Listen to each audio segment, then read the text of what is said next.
Thanks very much. And I think the F word, we're going to use that a lot this morning. So we'll talk a little bit about failure. Let me set the stage a bit. Yes, I've been in software product management, commercial software product management in Silicon Valley since the 80s. So yes, it did exist by then. In fact, I think I've been in tech long enough that when I started in cloud computing and SaaS, we actually called it time sharing. So one of the things we're going to talk about this morning is that the new idea that you have isn't so new. And if we're going to compete on the world stage, if great New Zealand companies are going to go international and find and wrestle for markets, it's probably not because we outspend the San Francisco area where I'm from. And it's probably not because we out-hire the San Francisco area. It's probably because we are going to apply a few of the lessons that folks in San Francisco just refuse to learn. And I can say that very clearly because 4 of my 6 startups are what we call good life learning and character building. The one rapid and disastrous turn I took as a CEO gives me many, many benefits. One of them is a deep empathy and appreciation for everybody who can do the CEO job and not end up in psychiatric care. We take what we can out of our failures and our opportunities. So I'm going to tear this down a little bit for us and talk about product market fit, because I see that is maybe the most highly leveraged thing that we can do as tech entrepreneurs to actually build things that the world wants. And I'll make the brief distinction as we go along, maybe 12 or 15 times, between doing market validation and understanding our customers first, or on the one hand, building something and hoping it's the right thing, or on the other hand, sending our sales team out and hoping they'll come back with some uniform description of what the world wants. Okay, so let's dive in. Here's the agenda. I will tell you, everywhere I go in the world, especially in Silicon Valley, everyone talks about doing market validation and making sure we really understand our customers, but everybody wants to skip past that and get to building because we're all a bunch of engineers, right? I don't know if it's true. I'm a former engineer, if there is such a thing. I go to the meetings every couple of weeks. Hi, I'm Rich, I'm a former engineer. The second is that selling is not learning. When we send our sales teams out to close deals, that's great, but that needs to happen after we understand what customers want, because otherwise we're going to get back a lot of noise and not much learning. And the third is that if you're able, I've been, again, in product management now 30 years, there's things that product managers do that are different from what founders and engineering leads and salespeople do, and your company needs some. There's a shortage, I know, down here in Auckland and New Zealand of experienced product managers. If you can get one. If not, we may have to transplant some of the skills. So that's our secret agenda for the morning. Great. Our goal, right, what are we trying to accomplish? If we're here, I'm hoping this is our goal, to build a scalable business, not just a business. I met somebody last night who's at a 7-year startup. Not a phrase we ever use back home in San Francisco, right? Quick in, quick out, right? Scalable business that addresses a real need of customers. Every one of us as technologists has said to ourselves quietly in the corner, our users just don't understand what they need, okay? That's a hint, don't go there, right? Recognized real needs of a large enough audience that we can have a profitable business, and ideally we're doing it in some way that's differentiated or novel, so we have something interesting to sell. I add the word profitably because otherwise, well, then it's a short story, right? That's the hockey curve that appears in every one of your presentations, most of mine as well. Okay, just recognize it, good. So, and I'm going to lay out, I'll repeat these a few times, but I think there's a few things that we as founders almost always do where our egos get in the way, where our biases get in the way, and we want to skip over the hard steps which are going to lead to success because we're so sure we're right. And the number one thing is, I've discovered a new need. Right? The world is, many hundreds of thousands, millions of years old, but, I've spotted something nobody has thought of before. We'll see if we can kick that one under the curb first. The second one is, I'm really sure, I know, that my answer is the right one because I'm a user of this stuff and I interviewed myself, right? And I'm pretty sure I like my idea. So we can skip this whole validation thing because, I am way smarter than everyone else in the room. Hint, that's a phrase that every single under 30 technologists in San Francisco says to the mirror every morning before going in and being humiliated at the office, right? I'm the expert, I know the answer. No, you're not, right? I've built this thing, it is the solution now if I can just figure out what problem it solves, right?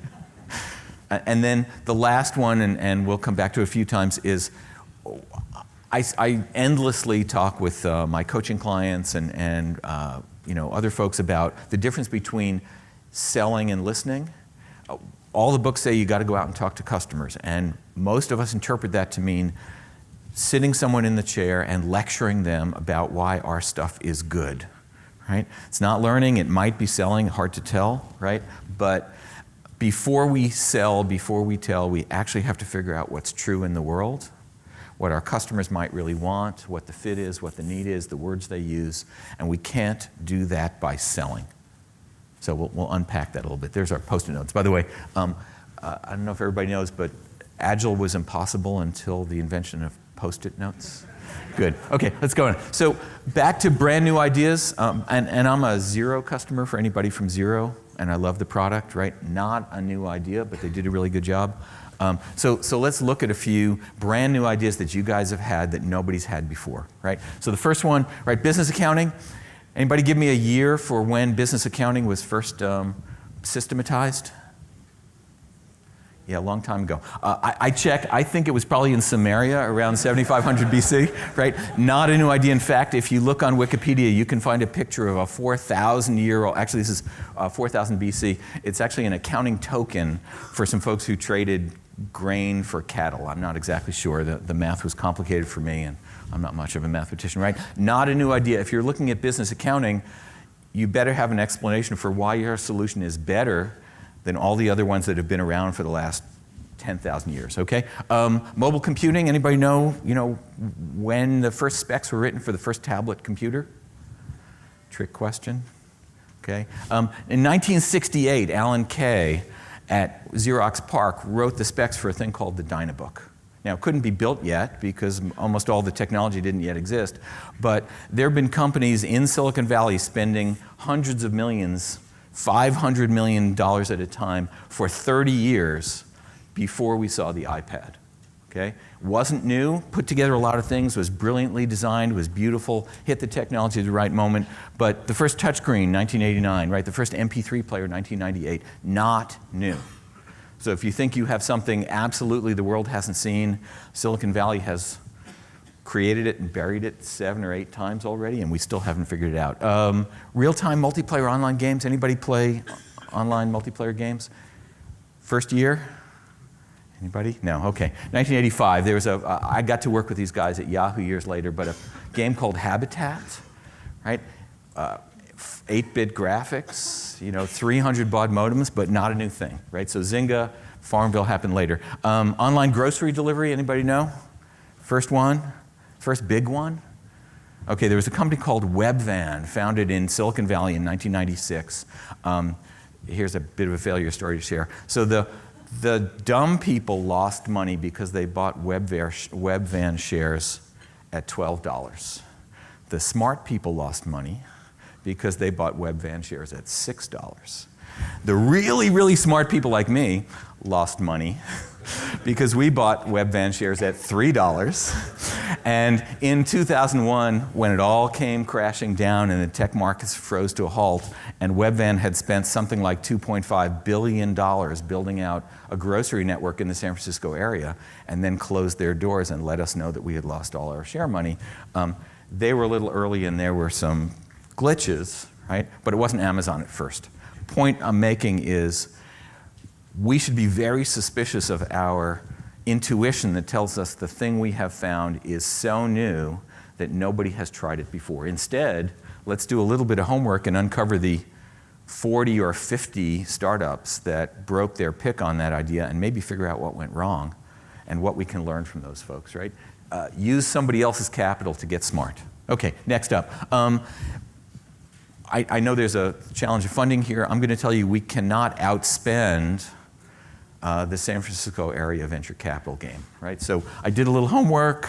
So how much money is being funneled every year into venture capital in the San Francisco area. So that's the geography. It's about 50 miles between San Francisco and San Jose, right? Silicon Valley.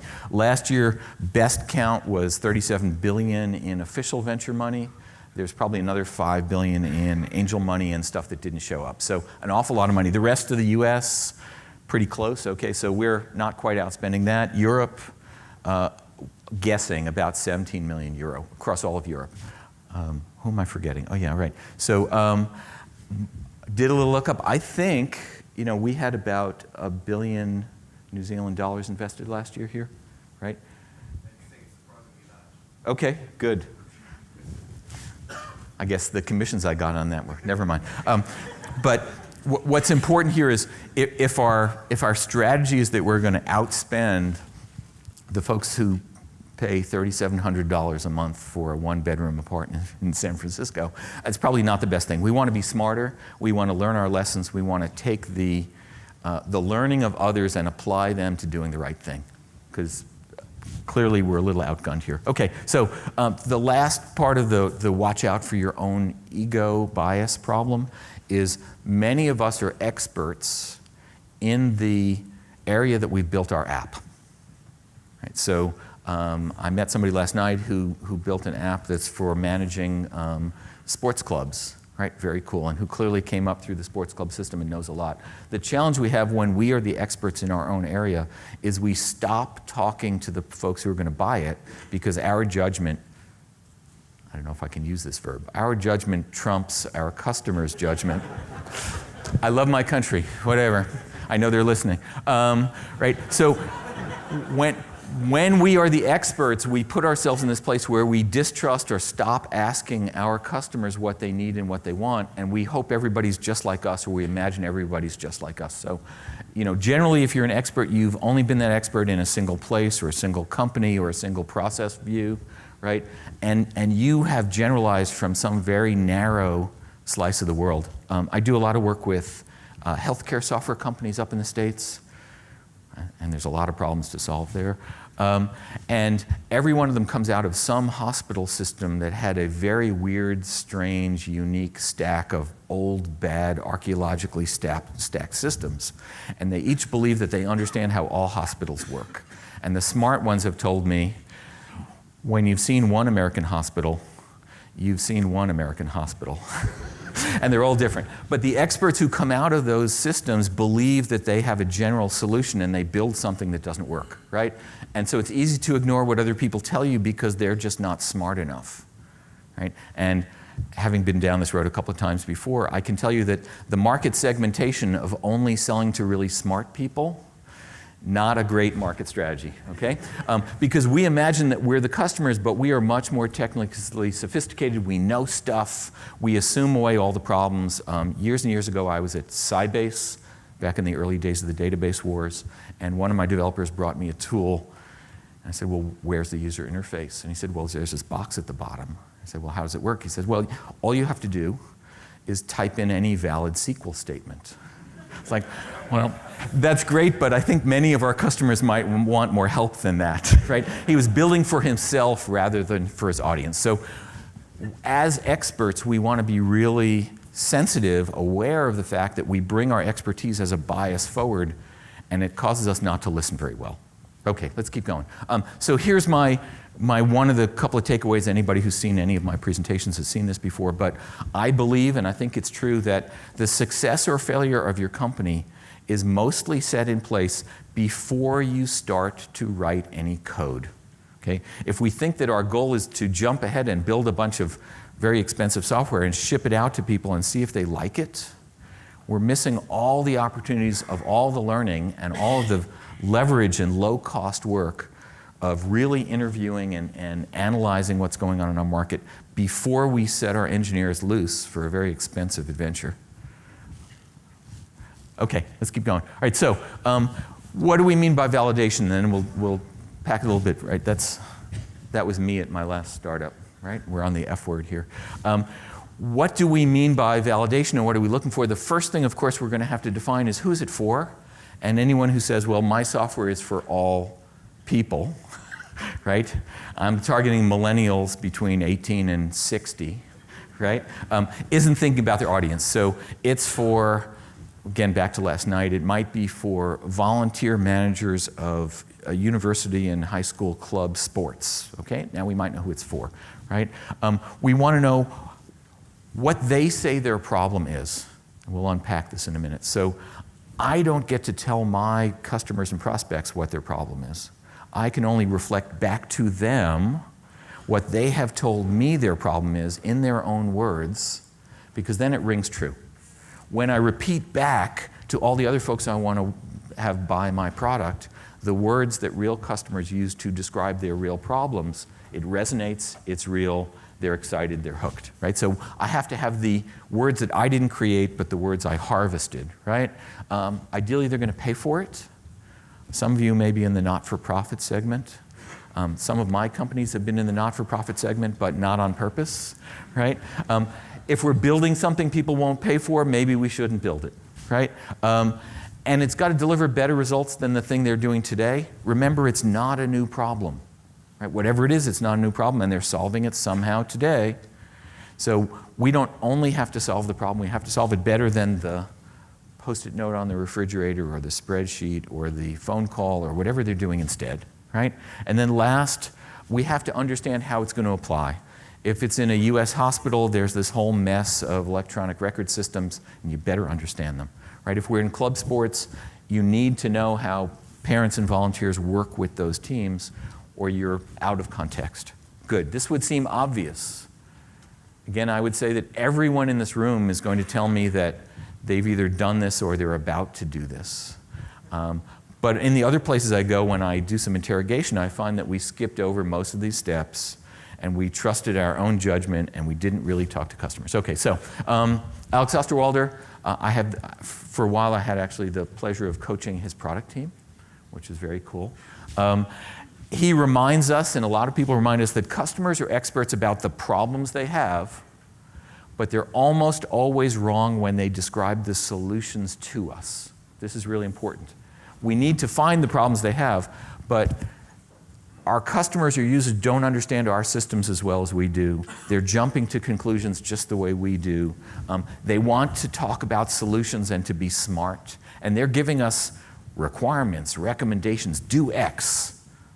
And we need to be deeply suspicious about what they tell us, because they're almost always right about the problem they're trying to solve, and they're almost always wrong about their recommendation for how we do it. That's why we have brilliant engineering teams to unpack the problem and come up with a novel, interesting, fast, inexpensive, in the cloud solution that's better than the one they thought of, right? So we have to unpack this. We have to do the work of understanding our customers' problems and then solving it out. Okay, let's keep going. So theory versus discovery. Any physicists in the neighborhood here besides me?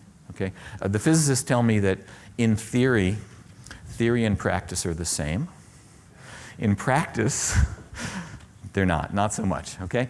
We always have an idea in our heads about how these complicated markets are really simple and how everybody wants just what we want them to have or do or say. When we go out into the world, we discover all kinds of really wonderful, strange things. The world is an odd place. I do a lot of validation for my friends and clients. I'm always surprised by what I learned. And I've been at it a while, so maybe I'm the slow learner here. Okay, so markets are complex, they're surprising. What's in your head is not sufficient until you get out there and rub elbows. Your initial theory is always at least half wrong. On a good day, it's only half wrong, right? On a bad day, it's completely wrong. Actually, on a really good day, it's completely wrong, because then you can leave it by the side of the road and take your next theory, right? But when you go out and really sit with customers and learn from them, you're going to discover that you're about half wrong. And that's great, because rather than build it half wrong, we can get out ahead of the rat, right? We learn from them. What's the pattern? Who are the outliers? Anybody know what an outlier is? 95% out, 5% out. Yeah, 95% out, 5% out. The trick with outliers is if you only talk to 4 customers, you can't spot the outliers, right? There's some number after which you see the pattern, right? My experience is that if you haven't sat down for an hour at a time with 20 or more folks who you think are in your target audience and interviewed them to within an inch of their lives, right? You don't know much, and you can't spot the outliers or the patterns, right? So we're setting the bar here. Let's talk about what that means to go out and meet people. Selling versus listening, right? We're going to sell later. Once we know what it is, once we know who it's for, and we can describe in their words why it's good, we're going to hire salespeople and send them out or put them on the phones, and they're going to close deals and ring the bell every time, and we're going to send them to club in Bali or wherever we send them, right? But before that, we're going to want to do some learning and listening. So let's define the difference here. I know I'm selling when. How do I know when I'm selling? By the way, in a product job, I know I'm on a sales call when my sales team invited me on the call, because that's the only thing they care about is me helping sell, right? But I know that I'm selling and not listening when I'm talking. Shut the F up, right? When I've already planned in my mind how to address the objections that folks may raise for me, right? I'm selling, I'm trying to get them to yes. I know the material, and I'm trying to get them to agree at the end of this session that they want my thing. That's called selling, right? And it's really good and it's really important in its place, in its time, right? But if we don't understand this yet, it's too early. So let's describe what listening means, right? You're listening when you're asking open-ended questions, and we'll list a few in a moment, right? So tell me what keeps you awake at night and what problems you're trying to solve. You know, how do you go about doing that? What's important to you, right? You take notes. I don't know if anybody still has one of these. These are called notepads and pens, right? So there's two reasons we take notes if we're doing face-to-face interviews. Anybody know what they are? One is so we remember what happened, and at my age that's a challenge, right? But the other is writing things down when you're facing somebody who's talking to you is a sign of respect. It shows that what they're telling you is important. It values them. It reinforces when you write something down, they must think it's important, right?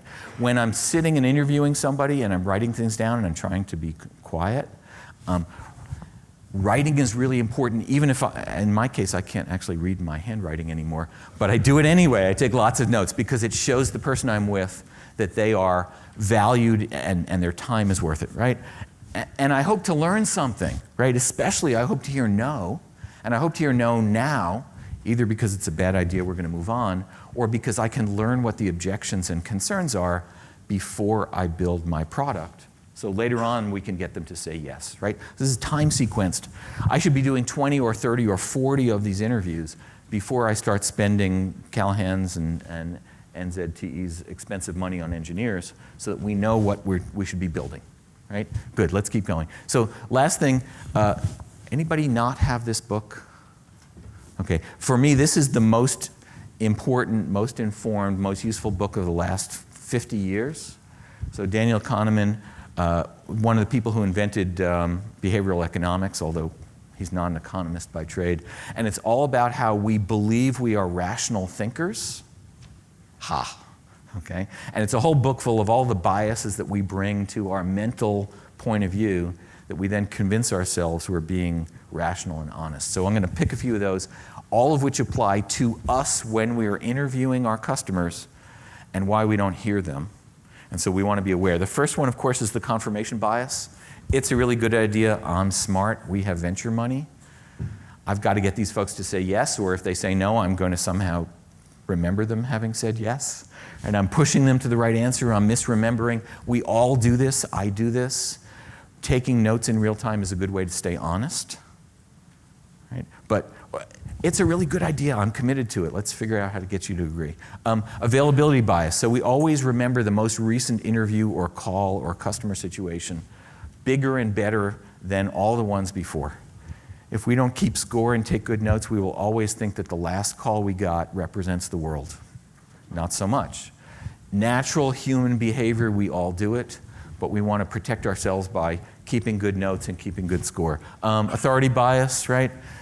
My management team says this is a good idea, right? What did the Romans say? You know, you come back carrying your shield or being carried on it, right? If you got no for an answer, you talked to the wrong people or you didn't ask enough folks, go back and get a yes, right? We know that's going to happen, so we get a yes anyway. The chooser-user bias, so often when we're working with big companies, the folks we interview are the senior vice president of something strategic, right? Who's never going to use our app, who actually doesn't understand what our app does, but stopped someone in the hallway on the way to our customer advisory board meeting to say, give me one item that I should ask for their roadmap, and wrote it on a Post-it note. And the feedback we get often from the high-level sales contacts, the executives, is of very little use in figuring out what anybody really does with our stuff, right? So be careful about chooser-user or buyer-user. We have to interview both of those folks, but ultimately somebody has to sit in front of the screen or the mobile or something and use our stuff. We'd like to know who they are. And so for me, this is all about staying humble, right? I'm not so important. I leave my ego at the door. It doesn't matter what I think. Hard for me to get by with that, but whatever. It doesn't matter what I think.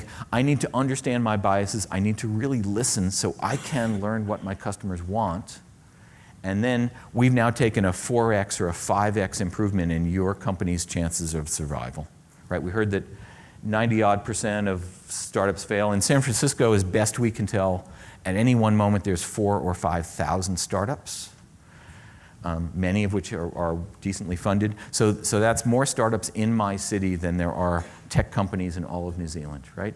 We're not going to outspend them, but many of them are doing this for the first time or didn't see this talk, whatever it is, and are absolutely not humble because they all graduated first in their class from some famous university in EE, right? And they are sure that the world is just like them, and they're making all these mistakes. So the way we get ahead, the way we get over the survival hump, is by being humble and really asking.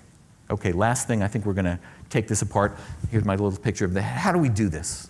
So we've been talking about interviewing customers. Let me break it down. I try as best I can in the early days to get face-to-face meetings, if I can. A challenge here, if a lot of our audience is in North America, so it might be Skype. Audio is generally pretty bad because you miss all the subtleties, right? But I like to sit down. I like to get a half hour or an hour of time. Remember, I'm mostly not going to be talking. Open-ended questions. I ask permission to record it, especially good for me because I can't read my handwriting, right? Take notes. What are the kinds of questions I ask? How does your business work? Or if it's personal, how does it work at home? Tell me about. Okay, that's interesting. Keep going, right? What do you call things? Really handy if you use the names of things that your customers call them, because then they recognize them when you use those names, right? What keeps them awake at night? If your solution isn't on the top 5 or 6 things that your customers worry about, then they're probably never going to buy it, right? Because they don't care. It's not their goal for the week, right? What are they doing instead? This is my favorite one, particularly in the business or the corporate setting. If you were going to take this to your chief financial officer or budget person to get it approved, what would you say? How would you describe value? You know, how many hours is this going to save of your team, whatever, right? This is how we're going to price. This is how we're going to talk about value. I'm listening, right? I'm taking good notes. I'm trying to get the overall thing. Okay, let's go. All right, so later on we're going to sell. And we're going to use all the things we learned in the interview as our selling tools, right? When we talk about our customer's pain point, we're going to use their words, and they're all going to recognize it, and they're going to say, oh yeah, that's right, you got that right, because we wrote it down when they told it to us, right? How they're going to score success. Is it on hours saved, or people promoted, or increased diversity, or fewer accidents in the parking lot? How do they keep score, right? How would they get budget approval? What are they doing instead, right? When we go out and sell, finally, these are the answers we have to have, and they should have come out of our customers' heads or prospects' heads already, so we know they're right. We good? Okay, let's keep rolling. This is really hard. Let me say this about 5 more times. This is really hard. All of us want to skip this step. It takes time. It takes ego bruising. It takes a lot of humility because maybe we're not right about a bunch of things, which is terrifying. Right? Right? And if you're a founder, you've spent all day selling your employees on how big it's going to be, and selling your funders on how big it's going to be, and selling your family on how they're going to really love you 4 years from now when they see you again, right? And so as founders, as early tech folks, we're in the sales mode all day long, and it's hard not to sell. But we're not selling in this meeting, right? I never, ever, ever send a sales, whoa, hang on. That's the thing I never do. I never send a salesperson out to do product validation. I love salespeople. They make more than I do. They bring in all the revenue. But they're trained and paid and promoted to get a yes out of people and to minimize all of the objections and to talk about why the stuff is good. They're not the people to do validation. Don't send salespeople out to do validation. Anybody missed it, I'll say it again, okay? You need to send out, right, somebody who's going to be segment focused, right, who cares about the market, not the one account. We pay our salespeople to close individual accounts, right, who's objective, who's deeply seated in some pessimistic realism and wants the bad news, right, who's going to sweat the details, and who tells the ugly truth. Anybody who's been in product management here, right? Right? Part of our job is to tell the ugly truth to the other folks at the company who don't want to hear it. By the way, that's why the career paths of product managers are usually short at companies, right? But who on your team is going to tell you that the baby's ugly, right? Who on the team is going to tell you that we've made a bunch of mistakes that we can fix now if we're quick, instead of waiting later because we were afraid to say it? Somebody on your team has to be the truth teller. Often it's me, that's why I'm a consultant these days. Okay, good. But this is really hard, and so putting it on the screen doesn't solve the problem of getting you guys over the hump and doing it, right? Know that this is hard and we have to do it anyway. Okay, because, do we know this is true?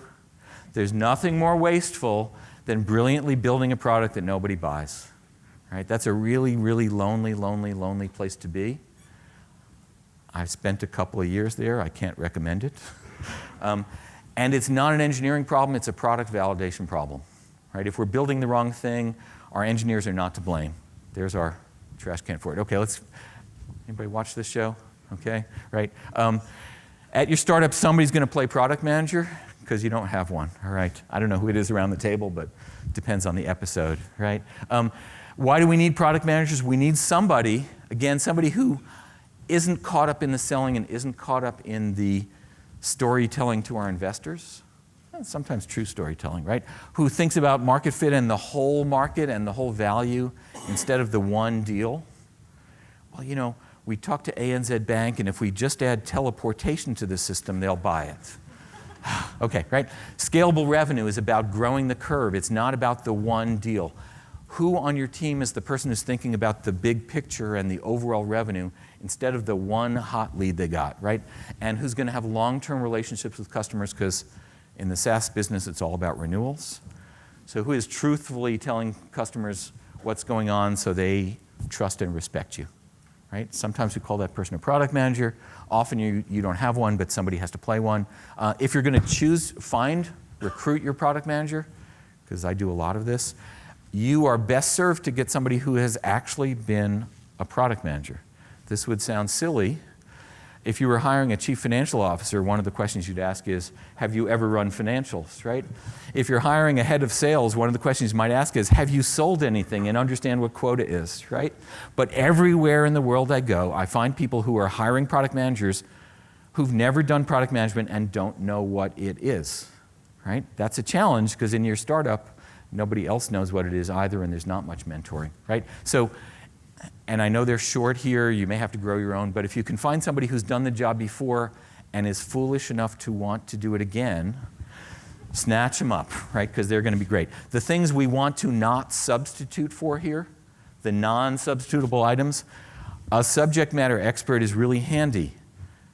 They are not the product manager, and they tend not to give you the right answers. Somebody who's really excited and hasn't done it before and read somebody's blog about product management is great, but they're going to need a lot of mentoring, right? Scrum Masters, project managers, really good to have. Not the same skill set. And almost everywhere in the world, I have people tell me this all day long. You know, I did this thing, and it's just like product management. Right? And if you had that conversation with somebody on your development team and they said, you know, I haven't ever written software, but I've done this other thing that's a lot like writing software, right? Might not be your next hire. So to the extent that we can find product managers out there, you could really use one who's going to tell you internally the truth about your product before you ship it. Really handy. Okay, there's our eager volunteer, by the way. I don't know if I got the uniform right. It's sort of geographically dependent. Okay, so here's our takeaways. Let me wrap up. Anybody who misses it, that's a takeaway container. Okay, right? Product market fit, it's life or death for your company, right? Don't skip it. This is the thing that's going to give you the leverage to beat out all those 20-somethings in Silicon Valley who are so important and so ego-driven and so overfunded that they can't find their way to the door, right? It's really important, don't skip it. And it's about honest evaluation of what's true in the world instead of what you want to be true in your mind now, because later on you're going to need those things to successfully sell. You can't sell without these facts. You can't get these facts without going out and getting them, right? Customers are almost always right about the problems they describe, and they're almost always wrong about the way they want you to fix them. So don't take their answers, take their problems and unpack them with your team.